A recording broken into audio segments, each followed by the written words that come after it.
Welcome to sauce TV. నేను మీ సుప్రియ. త్వరలో వినాయక చవితి రాబోతోంది కదా. వినాయక చవితి అంటే మనకి గుర్తొచ్చేది వినాయక విగ్రహాలు. వాటిలో రకరకాల రంగులతో మనం విగ్రహాలు తీసుకొచ్చి పెట్టుకొని పూజలు చేస్తూ ఉంటాం. వినాయక విగ్రహాలు ఎలా తయారు చేస్తారు అని తెలుసుకోవడం కోసం ఇనమడుగు సెంటర్ పడుగుపాడు వద్ద ఉన్న వినాయక విగ్రహాలు తయారు చేస్తే కేంద్రం వద్ద ఉన్నాం. అక్కడ వారిని అడిగి విశేషాలు తెలుసుకుందాం.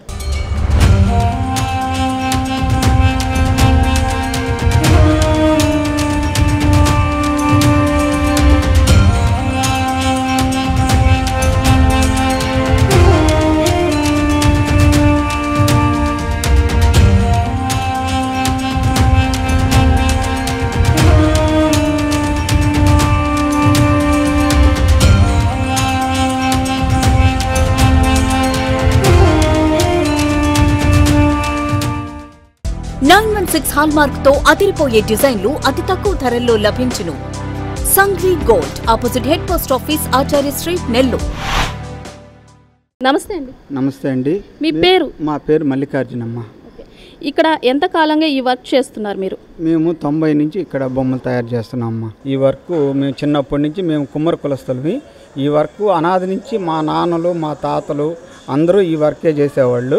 అంటే ఆ రోజుల్లో చిన్న చిన్నవి చేసేవాళ్ళు. ఇటీవల మనకి మహారాష్ట్రలో ఈ బొమ్మల విగ్రహాలు వర్క్ స్టార్ట్ అయింది. తర్వాత ఈ తెలంగాణలో స్టార్ట్ అయింది. తర్వాత మన ఆంధ్రప్రదేశ్లో స్టార్ట్ అయ్యి ఇంచుమించుగా ఒక 50 సంవత్సరాల నుంచి విగ్రహాలు పెడుతున్నారు. నేనైతే 90 నుంచి స్టార్ట్ చేస్తున్నాను. అప్పటి నుంచి మా కుటుంబం పిల్లలు కానీ పెద్దలు కానీ మా నాన్నవాళ్ళు కానీ ఇదే పనిలో ఉండేవాళ్ళు. అంటే మీరు ఈ విగ్రహాలు ఏ సైజు నుంచి ఏ సైజు వరకు చేస్తారు? మా దగ్గర 2 అడుగుల కాడి నుంచి చిన్నపిల్లలు స్కూల్లో పెట్టుకునే పిల్లల కాడి నుంచి లాస్ట్ మండపాల వరకు 15 అడుగుల వరకు మేము సొంతంగా తయారు చేస్తామండి. మా కుటుంబ సభ్యులు అందరం కలిసి. హైయెస్ట్ 15 అడుగులు లాస్ట్ అమ్మ.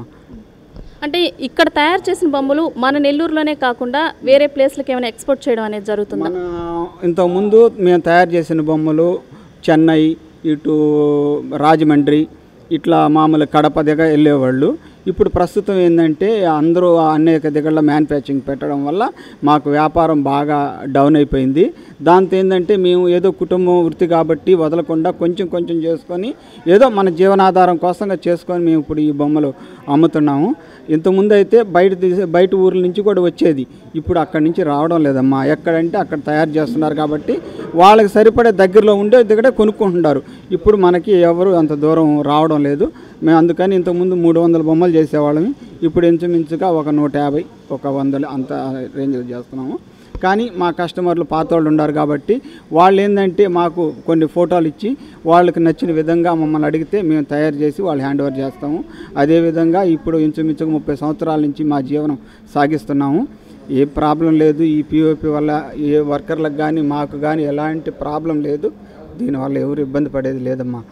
ఓకే, మీరు చెప్పారు అంటే ఇంతకుముందు సమస్యలు ఎదుర్కొన్నామని. అంటే ఇప్పుడంతా మట్టి బొమ్మలు చేయాలి లేదంటే వాటిని బ్యాన్ చేస్తామని ప్రభుత్వం కూడా చెప్పింది. సో ఆ టైంలో మీరు ఎలా సఫర్ అయ్యారు? అంటే బొమ్మలు తయారు చేసుకున్న తర్వాత సేల్ కాకపోవడం అలాంటివి జరిగినప్పుడు మీరు ఎలా సఫర్ అయ్యారు? ఇప్పుడు మేము ఈ బొమ్మలు కోవిడ్ టైంలో మేము ఇంచుమించుగా 10 లక్షల రూపాయల వరకు పెట్టుబడి పెట్టి తయారు చేసాం. 2 సంవత్సరాల వరకు ఆ బొమ్మలు అమ్ముడు పోల. తర్వాత మట్టి బొమ్మలు చేయమని చెప్పి గవర్నమెంట్ చెప్పింది. కానీ ఎక్కడ కూడా మట్టి బొమ్మలు చేసి దాన్ని సక్సెస్ చేసిన దాఖలాలు లేవు. అసలు మట్టి బొమ్మ ఎత్తుకోబోయేటప్పుడే ఇరిగిపోద్ది. అప్పుడు మళ్ళీ వాళ్ళు ఎత్తుకొని వస్తారు, మీ బొమ్మ ఇరిగిపోయిందా అంటే మేము ఎక్కడ చేసేయగలం మళ్ళీ వాళ్ళకి. ఆ టైంలో చేయడానికి కుదరదు కదా.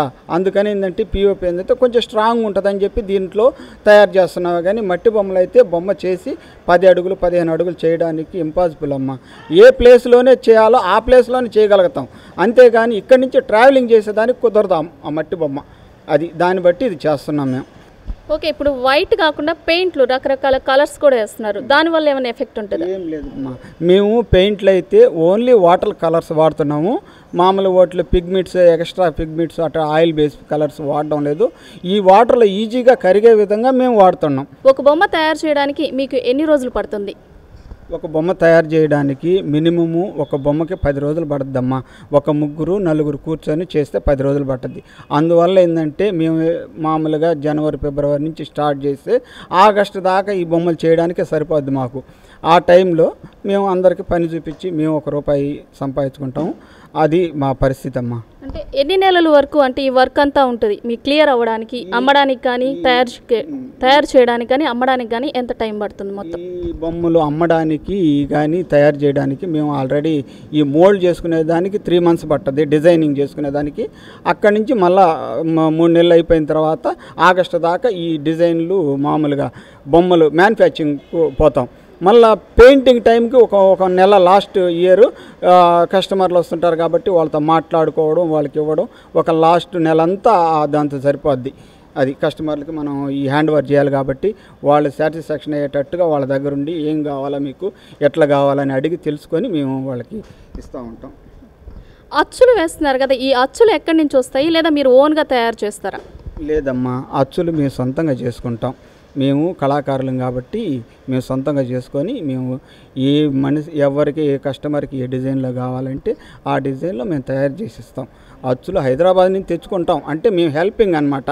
మా ఫ్రెండ్ ఉన్నాడు, వాడి దగ్గర నుంచి నేను తెచ్చుకుంటా, నా దగ్గర ఉండే వాడికి ఇస్తా, అట్లా హెల్పింగ్ చేసుకుంటా ఉంటాం. ఒకరికొకరు మార్చుకుంటా వాటిని యూజ్ చేస్తూ ఉంటారు. సో ఇప్పుడు ఈ కాలంలో ఏమన్నారంటే మట్టి విగ్రహాలు తయారు చేయాలి, నీటిలో ఈజీగా కరిగిపోతాయి లేదంటే సమస్యలు అన్నారు. సో ఈ ప్లాస్టర్ ఆఫ్ ప్యారిస్ బొమ్మలు కరగడానికి ఎంత టైం పడుతుంది? ఈ ప్లాస్టర్ ఆఫ్ ప్యారిస్ బొమ్మలు కరగడానికి మ్యాక్సిమం 1 వారం పడుతుందమ్మా. అంతే. కరిగిపోవడం ఒకటి కన్ఫామ్, కరగకుండా ఉండే ప్రసక్తే లేదు. దానివల్ల ఎలాంటి ప్రాబ్లమ్స్ లేదు. కరగడానికి మటుకు ఈజీగా 1 వారం లోపల కరిగిపోద్ది. మట్టిదైతే 2 daysలో కరగద్ది, ఇదైతే 1 వారం టైం తీసుకుంటుంది. అంతేగాని కరిగేదే ఖచ్చితంగా కరిగేది, వాటర్లో కరగకుండా ఉండే ప్రసక్తే లేదు. ఓకే, అంటే మీరు బొమ్మలన్నీ తయారు చేసిన తర్వాత అన్నీ అమ్ముడు పోవాలని ఉండదు, కొన్ని మిగిలిపోతూ ఉంటాయి. అలాంటి బొమ్మలు ఏం చేస్తారు? అమ్మా, ఈ బొమ్మలు లాస్ట్ టైము బొమ్మలు చేస్తే మాకు 60 బొమ్మలు మిగిలిపోయినాయి. 60 బొమ్మలు మిగిలిపోతే మాకు ఎంత నష్టం, కూలీలు కూడా రాలా. ఈ సంవత్సరం అన్న అమ్మతాయి అనే ఉద్దేశంతో మేము తయారు చేస్తున్నాం. అంటే ఈ జీవనం దీనిపైన ఉండేది కాబట్టి కంటిన్యూగా ఆ బొమ్మల్ని కూడా మళ్ళా రీపాలిష్ చేసి మళ్ళా మేము ఫ్రెష్గా వాళ్ళ కవర్లు కప్పి పెట్టుకొని ఉంటాం కాబట్టి మళ్ళీ రీపాలిష్ చేసి వాళ్ళకి అమ్ముతామమ్మా. ఒక బొమ్మ చేయడానికి పెట్టుబడి అవుతుంది కదా, 5,000 6,000, అవి పారేయడానికి మాకు కుదరదు. మళ్ళీ తిరిగి కస్టమర్లకి అమ్ముతాం, అమ్మకుండా ఉండేది ఏం లేదు. అది అంతా రిటైల్, హోల్సేల్ ఏమి ఉండదు? హోల్సేల్ ఏం లేదమ్మా, రిటైల్గానే అమ్ముకుంటాం మేము. హోల్సేల్ ఏం లేదు, హోల్సేల్ చేసి అమ్మేది లేదు. ఇప్పుడు అంతా రిటైల్గానే అమ్ముకుంటాం. ఇప్పుడు ఒక్కొక్క బొమ్మ కాస్ట్, చిన్నది తయారు చేస్తున్నారంటున్నారు, పెద్దది తయారు చేస్తున్నారంటున్నారు, ఒక్కొక్క బొమ్మ కాస్ట్ ఎంత ఉంటుంది? అమ్మా, ఇప్పుడు బొమ్మలు తయారు చేయడానికి ₹1000 మినిమము. బేల్దార్ పనిచేసే వాళ్ళకి ₹1000 కూలి. కళాకారుడి కంటే ఒక 1500 1200 కూలి ఉంటుంది. ఆ విధంగా పోల్చుకుంటే ఒక బొమ్మ 5,000 6,000, పెద్ద బొమ్మ అయితే ఒక ₹10,000 దాకా మనకు ఖర్చు అవుతుంది. మేము 15,000 ₹20,000 ఆ రేంజ్లో అమ్ముతాం బొమ్మలు. మిగిలిపోతే అప్పుడు కస్టమర్లు 20,000 కొని ఉంటారు, కొని ఉంటే మిగిలిపోయిన టైంలో మాకు ఇంకొక 5,000 3,000 తగ్గించి ఇస్తారు.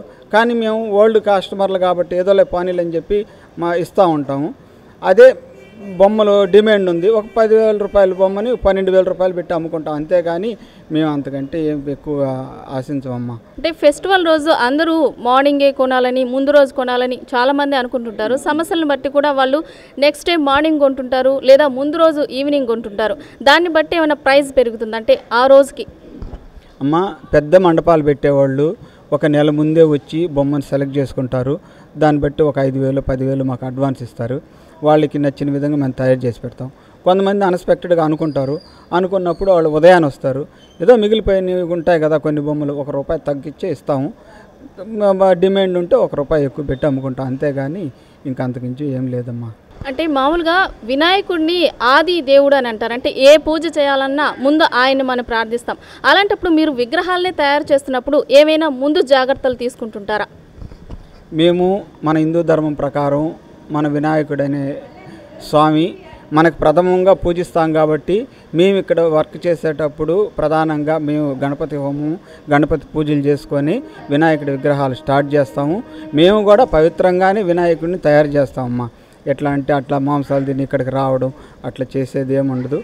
పద్ధతిగానే మేము తయారు చేసి వాళ్ళు హ్యాండ్ ఓవర్ చేస్తాం. సో చూశారు కదా విగ్రహాలు ఎలా తయారు చేస్తారు, దాని వెనక ఉన్న శ్రమ ఏంటో. ఇలా విగ్రహాలు తయారు చేసే వాళ్ళ దగ్గర ప్లాస్టర్ ఆఫ్ ప్యారిస్లో కూడా ఎటువంటి ఇబ్బందులు ఉండవట, కెమికల్స్ కూడా అంత ఇబ్బంది కలిగించేవి ఉండవట. సో మీరు కూడా ఇలాంటి ప్లేస్లో కొనుక్కోండి. ఇది ఇవాల్టి స్పెషల్ స్టోరీ. సంఘ్వి గోల్డ్ స్వర్ణాభరణాల కొనుగోలుకు ఒక నమ్మకం.